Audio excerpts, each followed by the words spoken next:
Hello students. Last class में हमने Coulomb force के बारे में हमने देखा था। और कूलॉम फोर्स से रिलेटेड हमने जो कॉन्सेप्ट पढ़ा था उसमें हमने ये पढ़ा था कि हमने उसका मैग्नीट्यूड कैलकुलेट किया था। हमें कूलॉम्स ने ये बताया था कि अगर हमारे पास दो चार्जेस हैं तो उनके बीच में जो इलेक्ट्रोस्टैटिक फोर्स लगता है उसकी वैल्यू क्या होती है। ठीक है, तो that is F is equal to k q one q two upon r square, ये हमने कैलकुलेट किया था। ठीक है, तो लास्ट लेक्चर में हमने इसके बारे में डिस्कशन किया था। तो अब हम इसके आगे चलते हैं। ठीक है, इसके आगे की बातें हम करते हैं और क्या क्या चीजें इससे रिलेटेड, कूलॉम फोर्स से रिलेटेड हमें पढ़नी है या हमारे सिलेबस में है, तो उन उन पर हम थोड़ा सा ध्यान देते हैं। तो चलिए आइए देखते हैं। तो मैंने आपको लास्ट क्लास में ये बताया था, ठीक है, कि दो स्टेशनरी पॉइंट चार्जेस हैं।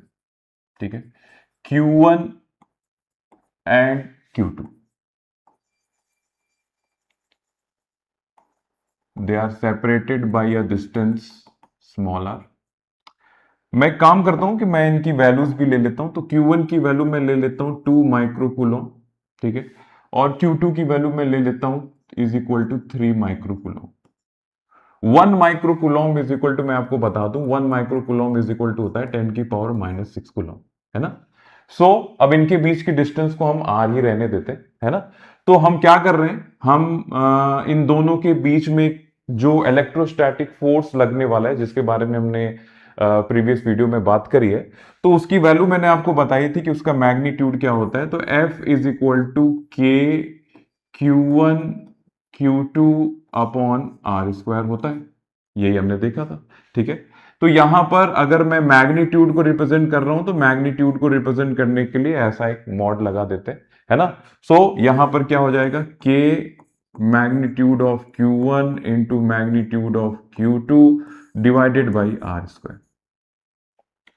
तो एक चीज हमें ध्यान रखना है कि जब भी हम मैग्नीट्यूड कैलकुलेट कर रहे होंगे, ठीक है, मैग्नीट्यूड ऑफ फोर्स कैलकुलेट कर रहे होंगे, तो ये हमें ध्यान देना है कि हमें साइन का यूज नहीं करना है। क्योंकि चार्ज, भाई हमारे पास दो पॉइंट चार्जेस हैं, ठीक है, तो दोनों सेम टाइप के चार्ज भी हो सकते हैं, दोनों अपोजिट चार्ज भी हो सकते हैं। ठीक है, तो नॉर्मली जब हम मैग्नीट्यूड को कैलकुलेट करेंगे तो हम इनके साइन पे ध्यान नहीं देंगे, और अगर हम साइन रखते भी हैं तो हमको जो फोर्स की वैल्यू, अगर मैं फॉर एग्जांपल मैंने फोर्स कैलकुलेट किया, ठीक है, मैंने फोर्स का मैग्नीट्यूड कैलकुलेट किया और उसका साइन का यूज किया मैंने, ठीक है, विद साइन मैंने Q1 और Q2 की वैल्यू को रखा। ठीक है, एक्चुअली मैं पहले ये कह रहा हूं कि आप अगर मैग्नीट्यूड, फोर्स का मैग्नीट्यूड कैलकुलेट करेंगे तो आपको साइन नहीं रखना है। ठीक है, साइन के साथ चार्ज को नहीं रखना है। लेकिन अगर आप साइन के साथ चार्ज रखते भी हैं तो फोर्स की वैल्यू अगर आपको निगेटिव मिलेगी, तो ये बात आप ध्यान रखिएगा कि ये जो चार्जेस होंगे ये अपोजिट चार्जेस होंगे। ठीक, अपोजिट चार्जेस होंगे। ठीक है, अपोजिट चार्जेस होंगे। और अगर फोर्स की वैल्यू आपको पॉजिटिव मिलती है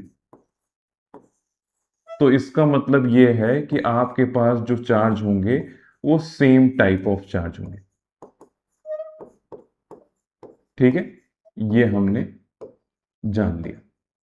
तो पहली चीज तो मैंने आपको यह बताया कि जब भी हम इस फोर्स से मैग्नीट्यूड ऑफ फोर्स को कैलकुलेट करेंगे, है ना, मैग्नीट्यूड ऑफ फोर्स को कैलकुलेट करेंगे by using formula F is equal to K Q1 Q2 by r square, where K is your proportionality constant, जिसके बारे में अभी हम डिस्कशन करेंगे। ठीक है, सो नाउ यहां पर मैंने आपको यह बताया कि जब भी हम magnitude of electrostatic force calculate करेंगे तो हम इस बात का ध्यान रखेंगे कि जो चार्जेस हमने लिए हैं, पहली चीज तो हम साइन के साथ ना रखें। और अगर हम साइन के साथ रखते भी हैं तो अगर हमको निगेटिव फोर्स मिलता है, यानी फोर्स की वैल्यू निगेटिव में मिलती है, तो इसका मतलब हमारे पास जो चार्जेस थे वो अपोजिट चार्जेस थे। ठीक है, और इसका मतलब एक पॉजिटिव था एक निगेटिव था, या दूसरा निगेटिव था पहला पॉजिटिव था। तो और अगर पॉजिटिव फोर्स मिलता है, ठीक है, पॉजिटिव साइन के साथ फोर्स की वैल्यू हमको मिलती है, तो इसका मतलब हमारे पास सेम टाइप का चार्ज था। ठीक, तो अब अगर मैं इस वैल्यू को इस फॉर्मूले में रखता हूं तो मैं कैसे फोर्स कैलकुलेट कर पाऊंगा। तो फोर्स मैं कुछ ऐसे कैलकुलेट कर पाऊंगा यहां पर।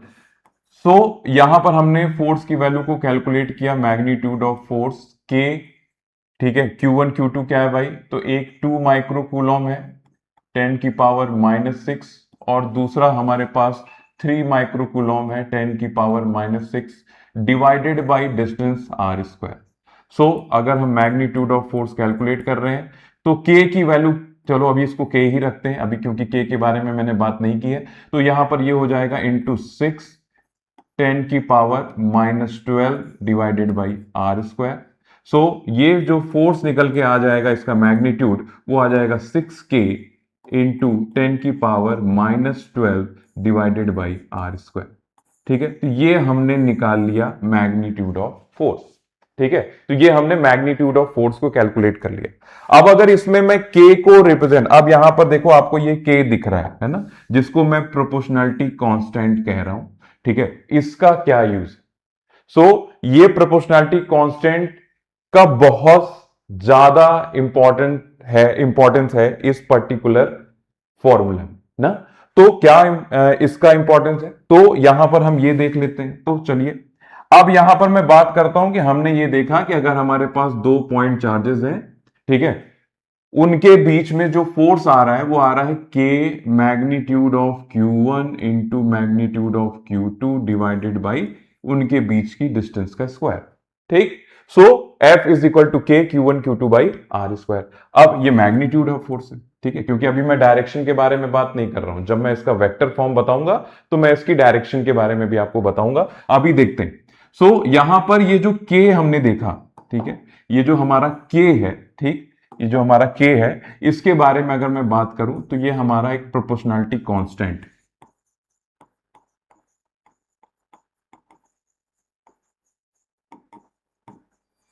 प्रोपोर्शनैलिटी कांस्टेंट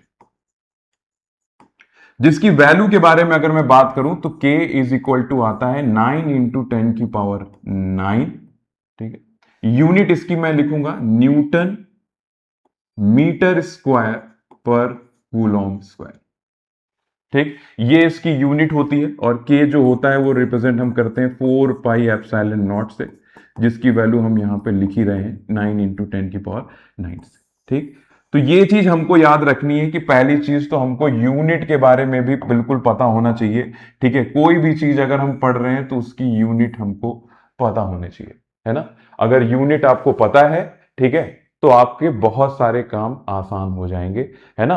अगर आपको यूनिट, डायमेंशन, ये सारी चीजें, बहुत सारे इंपॉर्टेंट जो फिजिकल क्वांटिटीज हैं उनकी यूनिट एंड डायमेंशन के बारे में आपको पता है तो आपका एग्जाम में बहुत ज्यादा हेल्प हो सकता है, आपका टाइम बच सकता है। और टाइम ही तो बचाना है, क्योंकि एग्जाम में यही देखा जाता है कि आपकी स्पीड, एक्यूरेसी और टाइम, कितना कम से कम टाइम में आप ज्यादा से ज्यादा क्वेश्चन को सॉल्व कर पा रहे हैं, यही चीज इंपॉर्टेंट होती है किसी भी एग्जाम पर्सपेक्टिव से, है ना। सो यहां पर हमने ये 1/4 पाई एप्सिलॉन नॉट की वैल्यू देखी। अब ये जो 1/4 पाई एप्सिलॉन नॉट है, यानी ये जिसको हम K से रिप्रेजेंट कर रहे थे, ठीक है, इसमें एक वैल्यू आती है ये एप्सिलॉन नॉट, और ये एप्सिलॉन नॉट जो है इसको हम लोग बोलते हैं, ठीक है, दिस एप्सिलॉन नॉट, ये जो एप्सिलॉन नॉट है इसको हम बोलते हैं permittivity, permittivity of free space. ठीक, इसको हम क्या बोलते हैं, परमिटिविटी ऑफ फ्री स्पेस बोलते हैं। परमिटिविटी ऑफ फ्री स्पेस का मतलब ये होता है, ठीक है, परमिशन टू मीडियम, यानी ये जो K की वैल्यू आपको 9 इंटू 10 की पावर 9 दिख रही है, ये टोटली डिपेंड करती है परमिटिविटी ऑफ फ्री स्पेस की वैल्यू पे। इसका मतलब फ्री स्पेस का मतलब यहां पर है, हम यहां पर मीडियम की बारे में बात करने की कोशिश कर रहे हैं। ये फ्री स्पेस का मतलब हम यहां पर बात कर रहे हैं वैक्यूम और एयर के बारे में, है ना। जब भी हम फ्री स्पेस के बारे में बात करेंगे तो हम ये देखेंगे कि हम वैक्यूम और एयर के बारे में ही बात कर रहे हैं, है ना। तो यहां पर ये जो परमिटिविटी है, ठीक है, ये डिसाइड करेगा कि आपकी जो कांस्टेंट की वैल्यू है वो क्या होगी। क्योंकि यहां पर ये जो परमिटिविटी ऑफ फ्री स्पेस है, इसकी वैल्यू जो होगी that is epsilon naught is equal to 8.85 into 10 की पावर -12। और अगर इसके यूनिट के बारे में हम बात करें तो यहां पर आपने देखा कि इस पूरे टोटल के की जो यूनिट थी वो थी न्यूटन मीटर स्क्वायर पर कूलॉम स्क्वायर। तो इसके केस में जैसे ही हम इसको यहां ले आएंगे, ये पूरा सीक्वेंस बदल जाएगा, कूलॉम स्क्वायर पर न्यूटन मीटर स्क्वायर। ठीक है, तो इसकी जो यूनिट हो जाएगी वो ये हो जाएगी, this is your epsilon not. ठीक, इसका मतलब ये है कि हमारा जो इलेक्ट्रोस्टैटिक फोर्स जिसकी वैल्यू हमने यहां पर K Q1 Q2 by r square से कैलकुलेट करी है, ये मीडियम पे डिपेंड करता है। क्योंकि ये जो परमिटिविटी है, ठीक है, परमिटिविटी का देखो सिंपल सा मीनिंग मैं आपको समझाने की कोशिश करता हूं। परमिटिविटी का सिंपल सा मीनिंग ये है कि परमिशन, जैसे फॉर एग्जांपल, ठीक, हम किसी एक ऐसे ग्राउंड में है जो पूरी तरीके से खुला हुआ है ना, तो वहां पर हमारा एक्सेस बिल्कुल फ्री है, मतलब हम किधर भी जा सकते हैं, कैसे भी घूम सकते हैं। ठीक है, किधर भी हम घूम करके कोई हमको रोकेगा नहीं, मैं कहीं भी जा सकता हूं, उस ग्राउंड के कोने कोने में जा करके मैं जैसे मर्जी में जहां जाकर मेरी मर्जी में जहां चाहे जहां जाकर के बैठ सकता हूं।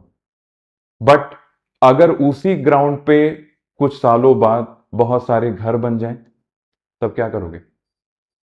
तब तो पूछना पड़ेगा ना कि ऐसे आपकी मर्जी होगी कि आप जिसके मन जब मन करेगा चाहे जिसके भी घर में जाकर के बैठ जाओगे?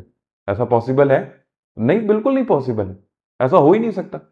तो इसलिए अगर अभी तक बिल्कुल फ्री स्पेस था, लेकिन कुछ सालों बाद जब वहां पर घर आ गए तो आपको परमिशन लेनी पड़ेगी कि मैं यहां रह सकता हूं या मैं यहां आ सकता हूं, या जो भी काम आपको पड़ता है, ठीक है, तो उसके लिए आपको परमिशन लेनी पड़ेगी।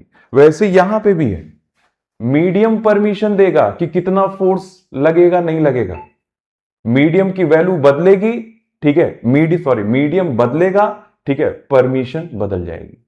ठीक है, मीडियम आप बदल देंगे, परमिशन बदल जाएगी, परमिशन बदल जाएगी। इसका मतलब ये जो परमिटिविटी है, यानी एप्सिलॉन नॉट यहां लिखा है, वैसे तो ये एप्सिलॉन, परमिटिविटी का मतलब एप्सिलॉन, ठीक है, तो नॉट लगाने से हम यहां फ्री स्पेस को रिप्रेजेंट कर रहे हैं, यानी एयर या वैक्यूम को रिप्रेजेंट कर रहे हैं। ठीक, तो अगर ये वैक्यूम या एयर रिप्लेस होता है किसी फर्दर किसी अदर मीडियम से, तो ये जो नॉट है ये भी बदल जाएगा, है ना, ये भी बदल जाएगा। इसका मतलब टोटली मैं आपको ये समझाना चाह रहा हूं कि ये जो हमारा इलेक्ट्रोस्टैटिक फोर्स है ये मीडियम पे डिपेंड करता है।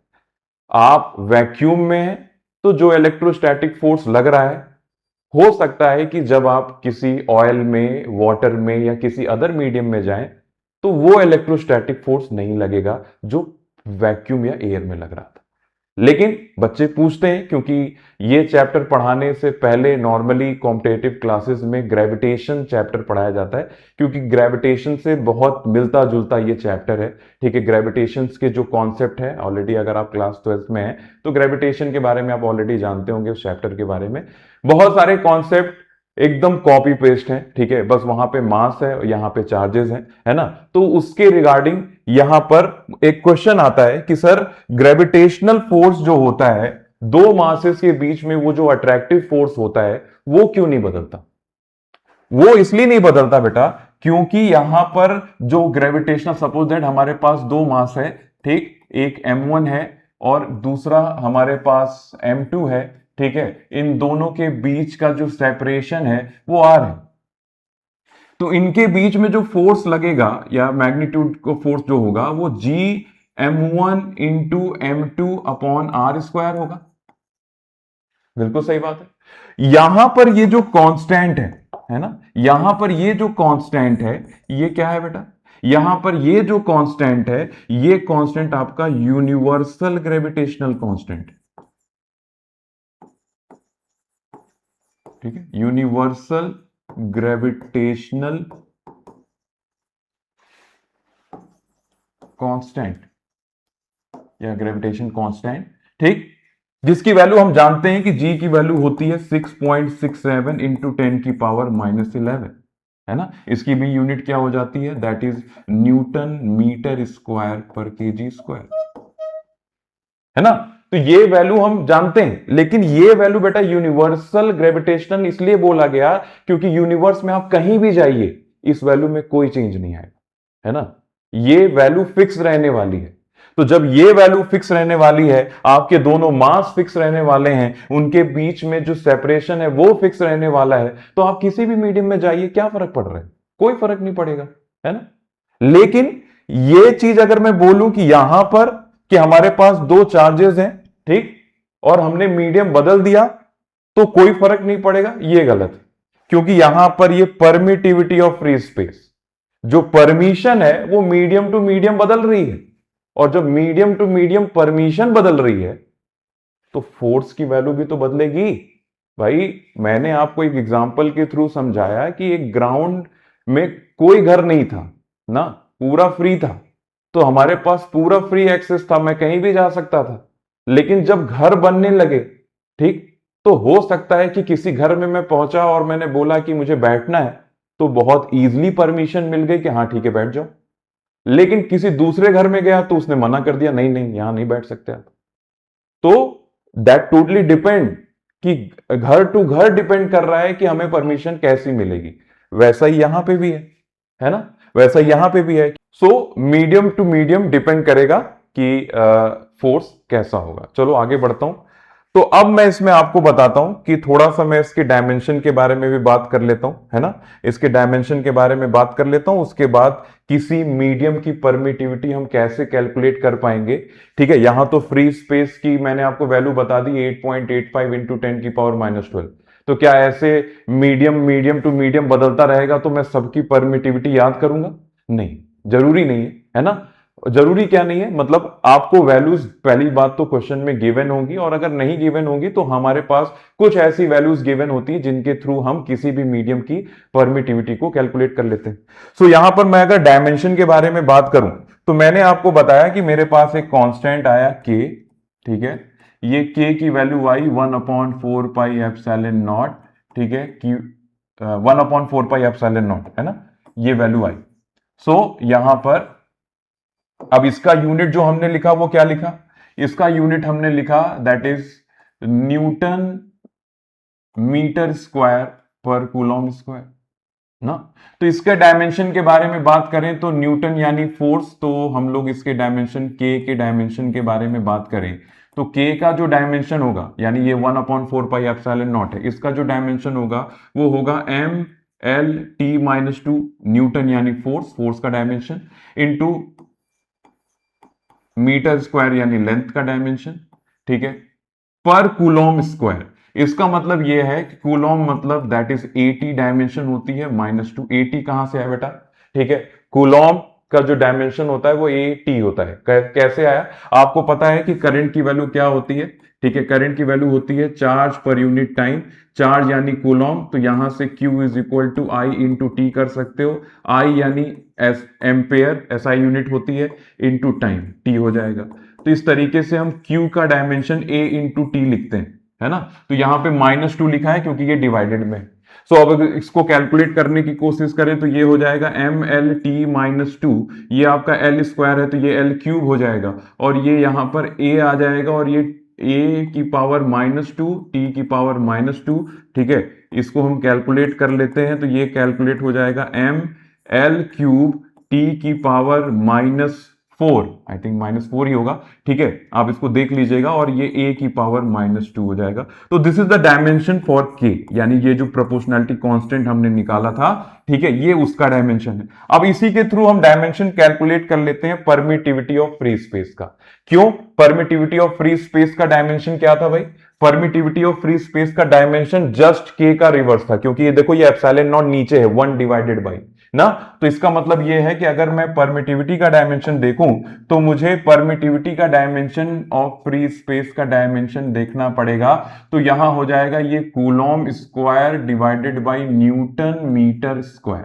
तो कूलॉम क्या हो जाएगा बेटा, A इंटू टी, अभी बताया, इसका स्क्वायर हो जाएगा डिवाइडेड बाय न्यूटन यानी फोर्स mL/t-2, ठीक है, और ये मीटर स्क्वायर यानी लेंथ का स्क्वायर। सो यहां पर हो जाएगा, ये हो जाएगा a का स्क्वायर टी का square divided by M L T minus two, ये l का स्क्वायर मल्टीप्लाई हो जाएगा, इज इक्वल टू a का स्क्वायर टी का square divided by M L cube t-2।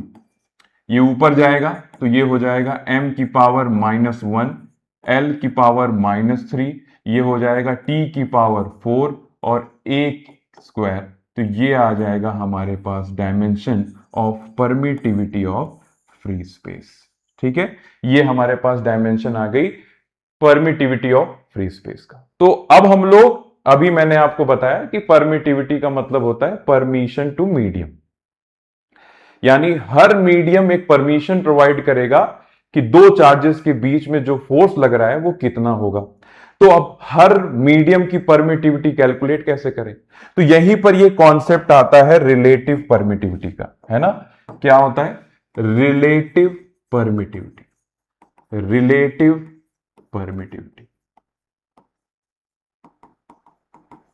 Relative permittivity को हम रिप्रेजेंट करते हैं एप्सिलॉन आर से। ठीक है, और इसी रिलेटिव परमिटिविटी को हम एक और नाम से जानते हैं जिसे हम डाइलेक्ट्रिक कांस्टेंट भी बोलते हैं।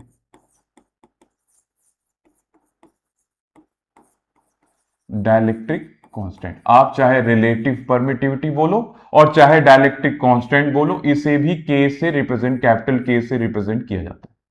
सो ये जो परमिटिविटी ऑफ रिलेटिव परमिटिविटी है, ये क्या होता है, जैसे हम लोग रिलेटिव डेंसिटी कैलकुलेट करते हैं केमिस्ट्री में, तो किसी भी मीडियम की जो डेंसिटी होती है वो हम किसके रिस्पेक्ट में कंपेयर करते हैं, वाटर के रिस्पेक्ट में, क्योंकि वाटर की डेंसिटी 10⁻³ क्या होता है, वाटर की डेंसिटी क्या होता है, ठीक है, 10⁻³ kg पर मीटर क्यूब, ये हमारी डेंसिटी होती है ना।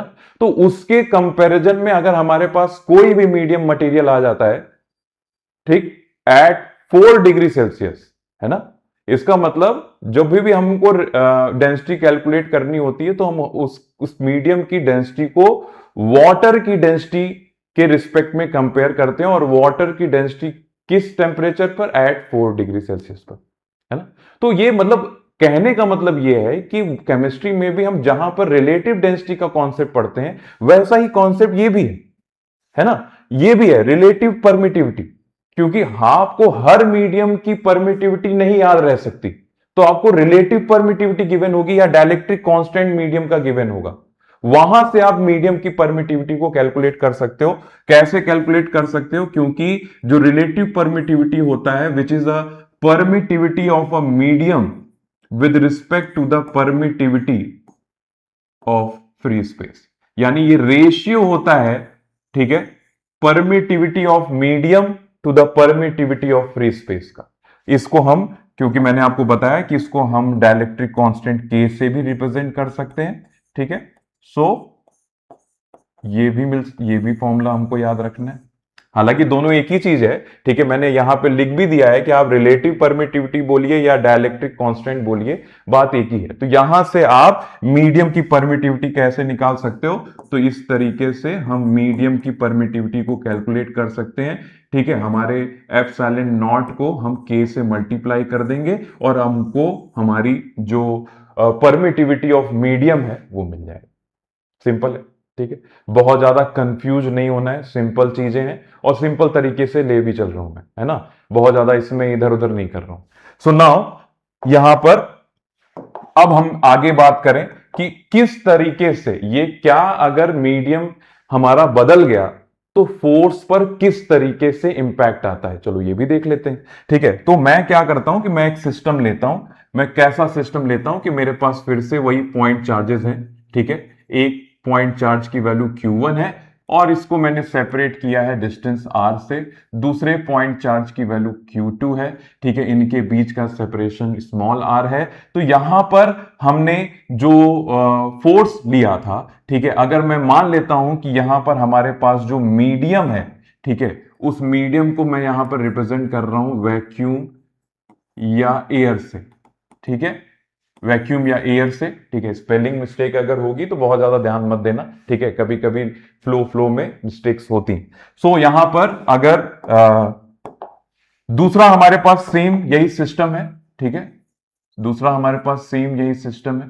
ये है हमारे पास Q1, ये है हमारे पास Q2, सेम डिस्टेंस है, दोनों सेम चार्ज हैं, सेम डिस्टेंस है, बट फर्क किस चीज का आ रहा है, इसको हमने वाटर में रखा हुआ है, ठीक है, इसको हमने वाटर में रखा हुआ है, ठीक है, जिसका dielectric constant K, dielectric constant K है। हालांकि इसका डाइलेक्ट्रिक कांस्टेंट 80 होता है अगर वाटर की मैं बात करूं तो, वाटर का जो डाइलेक्ट्रिक कांस्टेंट K है वो 80 होता है, ठीक है। हमने इस सिस्टम को वाटर में रखा हुआ है। सो अब क्या डिफरेंस आएगा, किस तरीके से हम आगे कैलकुलेट करेंगे, तो अगर मैं यहां पर मैग्नीट्यूड ऑफ फोर्स लिखूं तो वो हो जाएगा हमारा, दैट इज 1/4πε0, ठीक है, magnitude of Q1 into magnitude of Q2 divided by इनके बीच की डिस्टेंस का स्क्वायर, ये हो जाएगा।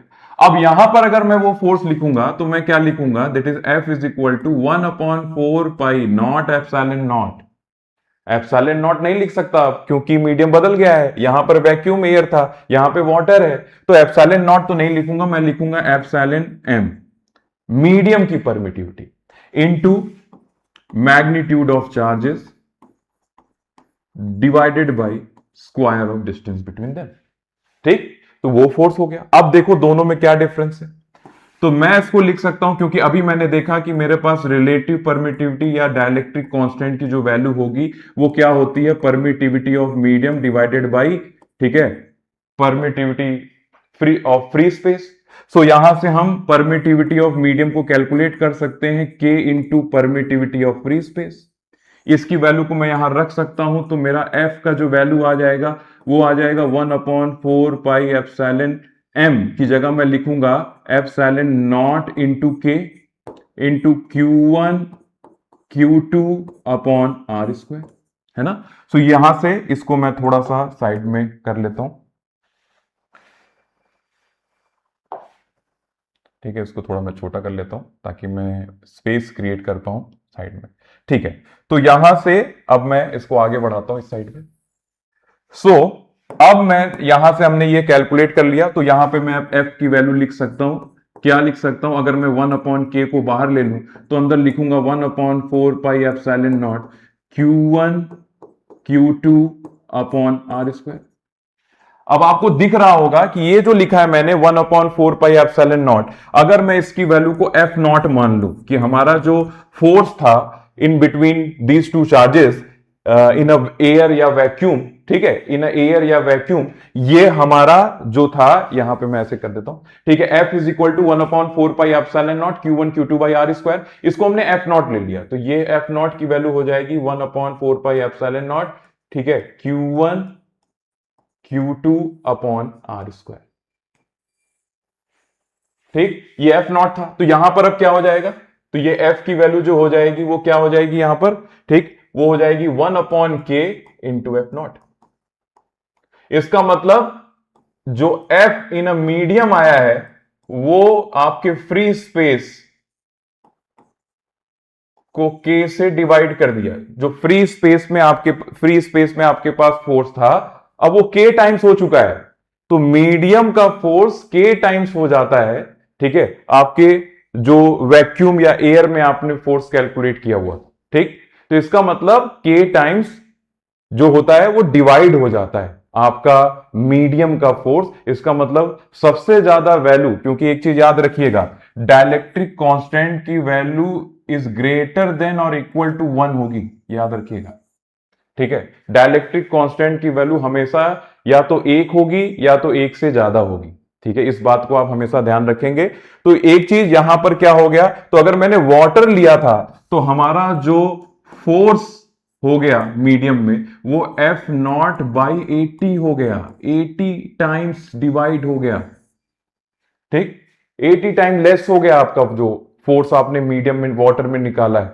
जो एयर या वैक्यूम में आपको फोर्स मिला था F0, ठीक, वो आपको वाटर में 80 टाइम्स रिड्यूस फॉर्म में मिला है। फोर्स की वैल्यू क्या हो गई, फोर्स की वैल्यू घट गई, और इसी अगर हम इस पर्टिकुलर दो चार्जेस की जगह, फॉर एग्जाम्पल हमने अगर ये दो चार्जेस की जगह आयन कंसीडर कर लिया, ठीक है, इसमें एक इस कॉन्सेप्ट को पढ़ करके आप एक पर्टिकुलर क्वेश्चंस का आंसर दे सकते हैं।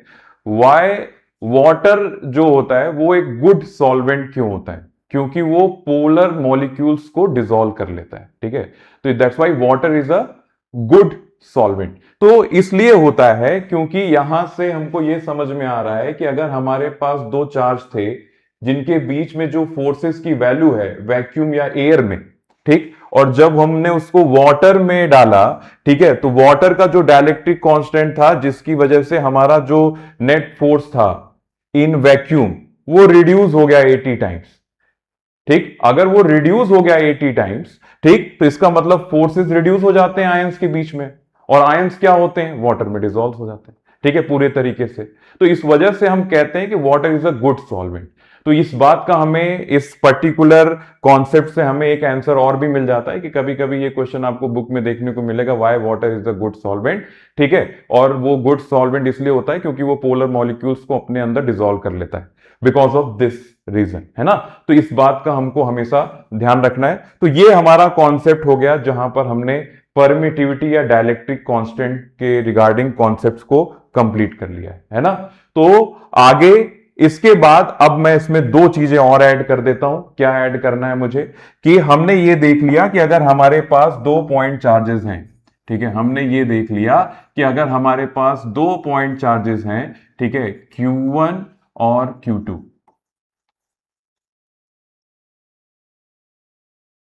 ठीक है, और इनके बीच का जो सेपरेशन है वो है R, ठीक है। अब हमने ये देखा कि दोनों पॉइंट चार्जेस जो हैं वो एक दूसरे को अट्रैक्ट करते हैं, बिल्कुल अट्रैक्ट करते हैं। अगर दोनों सेम चार्ज हैं तो दोनों एक दूसरे को रिपेल करेंगे, ठीक है, इस तरीके से। Same charge. अगर दोनों अपोजिट चार्ज हैं यानी एक पॉजिटिव है और एक निगेटिव है, यानी एक पॉजिटिव हो गया या एक निगेटिव हो गया, तो दोनों क्या करेंगे? एक दूसरे को अट्रैक्ट करेंगे। सेम लाइन पैरेलल, ठीक है, सेम वही चीज है। अगर मैं चाहूं तो इसको यहीं यहीं रिप्रेजेंट करना था मुझे, ठीक है, ये मत सोचना कि अलग से रिप्रेजेंट किया, है ना। तो अगर ये जो मुझे क्या देखने को मिल रहा है कि जो इलेक्ट्रोस्टैटिक फोर्स होता है वो आपका उस लाइन पर लाई करता है जो लाइन दोनों पॉइंट चार्जेस को ज्वाइन कर रही है, ठीक है। The force lie along the line joining between two charges. तो इसका मतलब यह है कि इस रीजन की वजह से ये जो आपका इलेक्ट्रोस्टैटिक फोर्स होता है इसको हम सेंट्रल फोर्स भी कहते हैं। सेंट्रल फोर्स इसीलिए कहते हैं क्योंकि यहां पे जो भी, चाहे सेम चार्ज हो चाहे अपोजिट चार्ज हो, जो भी फोर्स लग रहा है वो सेंटर टू सेंटर जो लाइन पास हो रही है, दोनों पॉइंट्स को मिलाने के बाद जो लाइन हम फॉर्म कर रहे हैं, ये जो इमेजिनरी लाइन हमने फॉर्म की है, ये जो हमारा इलेक्ट्रोस्टैटिक फोर्स है ये इसी पर लाई कर रहा है, चाहे रिपल्जन हो और चाहे अट्रैक्शन। इस वजह से इसको हम लोग क्या बोलते हैं कि हमारा जो कूलॉम फोर्स होता है, ठीक है, हमारा जो कूलॉम फोर्स होता है, Coulomb force is a central force, ठीक है। हमारा कूलॉम फोर्स जो होता है वो सेंट्रल फोर्स होता है, ठीक। क्यों? क्योंकि जो हमारा फोर्स है वो उसी लाइन पर लाई कर रहा है जो सेंटर टू सेंटर, यानी जो दो पॉइंट चार्ज के सेंटर टू सेंटर को मिला रही है। और ये जरूरी नहीं है, ठीक है, आगे चल करके मैं ये बताऊंगा कि ये जरूरी नहीं है कि सेंट्रल फोर्स होने के लिए सेंटर टू सेंटर ही मिले। दो फिक्स्ड पॉइंट को मिलाने वाली जो लाइन होती है, अगर उस पे भी दो फोर्सेस लाई कर रहे हैं तो भी वो सेंट्रल फोर्स होता है। इसलिए उसमें इतना ज्यादा सोचना नहीं है, बस आप इतना जानते रहिए कि हमारे पास जो फोर्स आ रहा है, यानी जो इलेक्ट्रोस्टैटिक फोर्स आ रहा है वो एक सेंट्रल फोर्स होता है। क्यों होता है उसका रीजन मैंने बता दिया। इसके बाद मैं इसमें एक पॉइंट और ऐड कर देता हूं, वो इसलिए ऐड कर देता हूं क्योंकि यहां पे जो अट्रैक्शन और रिपल्जन फोर्स है, ठीक है, वो मैग्नीट्यूड वाइज सेम है क्योंकि चार्ज सेम है, दोनों के बीच का सेपरेशन सेम है। तो जो फोर्स का मैग्नीट्यूड कैलकुलेट करोगे वो 1/4 पाई एप्सिलॉन नॉट, अभी एप्सिलॉन नॉट इसलिए ले रहा हूं क्योंकि वैक्यूम या एयर मान रहा हूं, जब मीडियम बदलूंगा तो यहां पे एप्सिलॉन नॉट की वैल्यू को बदल दूंगा, ठीक है, into Q1 Q2 upon R² हो जाएगा, है ना। तो ये जो फोर्स है भाई, इस चार्ज यहां पे जो फोर्स लग रहा है वो Q2 Q1 पे लगा रहा है, और यहां Q2 पे जो फोर्स लग रहा है वो Q1 लगा रहा है, और दोनों मैग्नीट्यूड में सेम है, क्योंकि charge same, separation same, medium same, इसका मतलब दोनों पे लग रहा फोर्स भी सेम। और अगर फोर्स सेम है, इसका मतलब अगर मैं आपसे ये बोलूं कि force on 1 due to 2 is equal to force on 2 due to 1, है ना। ये कब होता है, ठीक है, अगर मैं यहां पर, ये कब होता है, यहां आपने देखा होगा कि दो इक्वल एंड अपोजिट फोर्स बराबर कब होते हैं, जब न्यूटन का थर्ड लॉ फॉलो होता है, एक्शन रिएक्शन पेयर फॉर्म होता है। इस वजह से कूलॉम फोर्स जो होता है विच ओबे न्यूटन थर्ड लॉ, है ना। सीधा सीधा स्टेटमेंट यह है कि हमारा जो कूलॉम फोर्स होता है वो सेंट्रल फोर्स होता है, ठीक है। हमारा जो कूलॉम फोर्स होता है वो न्यूटन थर्ड लॉ को फॉलो करता है, ठीक है। तो इस वजह से इसको हम लोग, ठीक है, इसको हम लोग, इसको मैं इरेज कर देता हूं, ठीक है। यहां पे मैं एक लाइन ऐड कर देता हूं। कूलॉम फोर्स जो होता है, कूलॉम फोर्स, ठीक, ओवे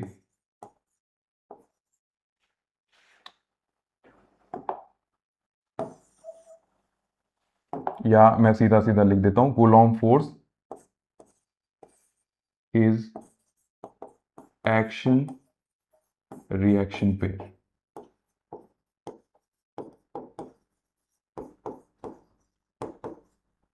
एक्शन रिएक्शन पेयर होता है। और साथ ही साथ एक लास्ट पॉइंट इसमें और ऐड कर देता हूं कि दिस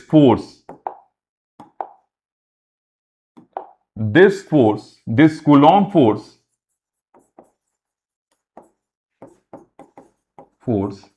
इज कंजर्वेटिव फोर्स।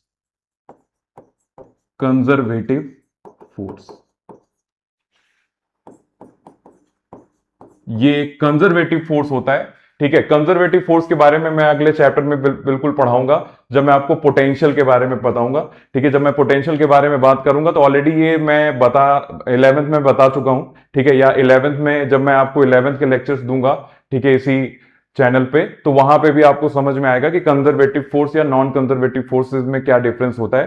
तो जो फोर्सेस पाथ इंडिपेंडेंट होते हैं दे आर कंजर्वेटिव फोर्स, ठीक है। ये जो इलेक्ट्रोस्टैटिक फोर्स है ये पाथ पे डिपेंड नहीं करता, है ना, ये इनिशियल और फाइनल पॉइंट पे डिपेंड करता है, ठीक। यानी दो पॉइंट चार्जेस हैं, उनके मैग्नीट्यूड पे डिपेंड करता है, उनके बीच के सेपरेशन पे डिपेंड करता है, पाथ क्या है इस पे डिपेंड नहीं करता, है ना। तो इसीलिए ये पाथ इंडिपेंडेंट फोर्स होता है, जिसकी वजह से इसको कंजर्वेटिव फोर्स भी हम कहते हैं, ठीक है। तो इसके बाद अब हमारे पास एक और फॉर्म रह गया है जिसको हम बोलते हैं vector form of Coulomb's law, ठीक है। यानी वेक्टर फॉर्म में हम उस कूलॉम्स लॉ को रिप्रेजेंट करेंगे, ठीक है। तो और उसके साथ हम कुछ प्रॉब्लम्स भी डिस्कस करेंगे, ठीक है। तो नेक्स्ट वीडियो में हम मिलते हैं। Thank you so much.